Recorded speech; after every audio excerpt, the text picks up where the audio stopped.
Hi ಎಲ್ರಿಗೂ ನಮಸ್ಕಾರ. ನೀವು ನೋಡ್ತಾ ಇದ್ದೀರಾ tech info Kannada YouTube channel. ಇವತ್ತಿನ ಒಂದು ವಿಡಿಯೋದಲ್ಲಿ ನೀವು ಕರ್ನಾಟಕ ಬ್ಯಾಂಕ್ ATM ಪಿನ್ನನ್ನು ಯಾವ ರೀತಿಯಾಗಿ ಜನರೇಟ್ ಮಾಡ್ಬೋದು ಅಂತ ಸ್ಟೆಪ್ ಬೈ ಸ್ಟೆಪ್ ಆಗಿ ಈ ಒಂದು ವಿಡಿಯೋದಲ್ಲಿ ನಾನು ನಿಮಗೆ ATMಗೆ ಹೋಗಿ ಲೈವ್ ಆಗಿ ವಿಡಿಯೋ ಮಾಡಿಬಿಟ್ಟು ತೋರಿಸ್ತಾ ಇದ್ದೀನಿ. ಸೊ ವಿಡಿಯೋನ ಸ್ಕಿಪ್ ಮಾಡದೆ ಕೊನೆ ತನಕ ನೋಡಿ. ಬನ್ನಿ ಇವತ್ತಿನ ಒಂದು ವಿಡಿಯೋ ಶುರು ಮಾಡೋಣ. ವಿಡಿಯೋ ಶುರು ಮಾಡೋಕ್ಕೂ ಮುಂಚೆ ನೀವೇನಾದರೂ ಫಸ್ಟ್ ಟೈಮ್ ನಮ್ಮ ಯೂಟ್ಯೂಬ್ ಚಾನಲ್ನ ನೋಡ್ತಿದ್ರೆ ಈಗಲೇ ಸಬ್ಸ್ಕ್ರೈಬ್ ಮಾಡ್ಕೊಳ್ಳಿ, ಹಾಗೆ ಪಕ್ಕದಲ್ಲಿ ಕಾಣಿಸ್ತಿರೋ ಬೆಲ್ ಐಕನ್ ಕೂಡ ಕ್ಲಿಕ್ನ ಮಾಡ್ಕೊಳ್ಳಿ.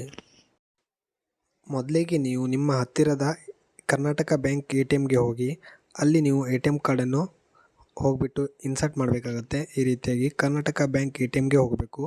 So Karnataka bank ATM pin generate ಮಾಡಲಿಕ್ಕೆ ಬೇರೆ ಬ್ಯಾಂಕ್ ATMಗೆ ಹೋದರೆ ಆಗಲ್ಲ.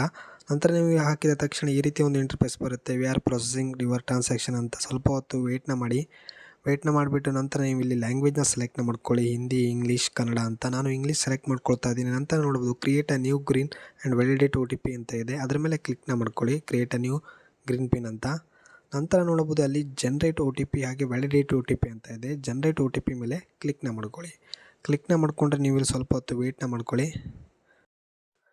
ನಂತರ ನೀವು ಇಲ್ಲಿ ನೋಡ್ಬೋದು your transaction is successful, OTP has been successfully send to your register mobile number ಅಂತ ಬರ್ತಿದೆ. ಅಂತಂದರೆ ನಿಮ್ಮ ಒಂದು ಫಸ್ಟ್ ಸ್ಟೆಪ್ ಕಂಪ್ಲೀಟ್ ಆಗಿದೆ. ಸೊ ಬ್ಯಾಂಕ್ ಅಕೌಂಟ್ಗೆ ಲಿಂಕ್ ಇರೋ ಮೊಬೈಲ್ ನಂಬರ್ಗೆ OTP ಹೋಗುತ್ತೆ, ಅದನ್ನು ನೀವು ಹಾಕ್ಕೊಳ್ಬೇಕಾಗತ್ತೆ. ಅದು ನೆಕ್ಸ್ಟ್ ಸ್ಟೆಪ್ಪಲ್ಲಿ ಹಾಕ್ಕೊಂಡು ನೀವು ವ್ಯಾಲಿಡೇಟ್ ಮಾಡಬೇಕಾಗತ್ತೆ. ಸೊ ಯಾವ ರೀತಿಯಾಗಿ ಅಂತ ಈಗ ನಾನು ನಿಮಗೆ ತೋರಿಸ್ತಾ ಇದ್ದೀನಿ, ನೋಡ್ಬೋದು.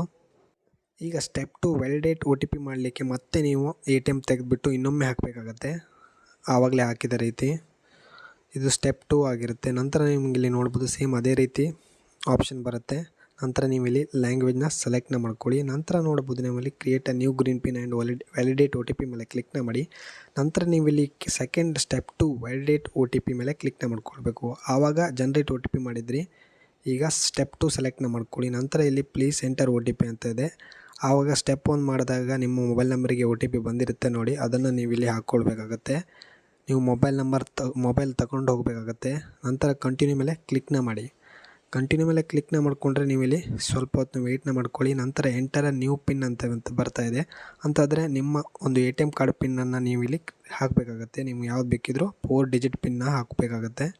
ನಾನು ಕೂಡ ಇಲ್ಲಿ ಎಂಟ್ರಿ ಮಾಡ್ಕೊಳ್ತಾ ಇದ್ದೀನಿ. ಹಾಕಿದ ತಕ್ಷಣ ನೋಡ್ಬೋದು ಮತ್ತೊಮ್ಮೆ ಲೋಡ್ ಆಗುತ್ತೆ. ನಂತರ ಎಂಟ್ರ್ ಮಾಡಲಿಕ್ಕೆ ಬರುತ್ತೆ. ಅಂತಂದರೆ ಮತ್ತೊಮ್ಮೆ ಅದೇ ನೀವು ಇಲ್ಲಿ ಹಾಕಬೇಕಾಗತ್ತೆ. ಆವಾಗ ಹಾಕಿದ ಪಿನ್ನನ್ನೇ ನೀವು ಹಾಕಬೇಕಾಗತ್ತೆ. ನಂತರ ಹಾಕಿದರೆ ಆಯಿತು. ಈ ರೀತಿಯಾಗಿ ನೀವು ಪಿನ್ನ ಜನರೇಟ್ ಮಾಡ್ಬೋದು. ಇದಾಗಿತ್ತು ಇವತ್ತಿನ ಒಂದು ವಿಡಿಯೋ. ಈ ವಿಡಿಯೋ ಇಷ್ಟ ಆಗಿದೆ ಲೈಕ್ ಮಾಡಿ, ಶೇರ್ ಮಾಡಿ. ಮುಂದಿನ ವಿಡಿಯೋದಲ್ಲಿ ಮತ್ತೆ ಸಿಗೋಣ. ಧನ್ಯವಾದ.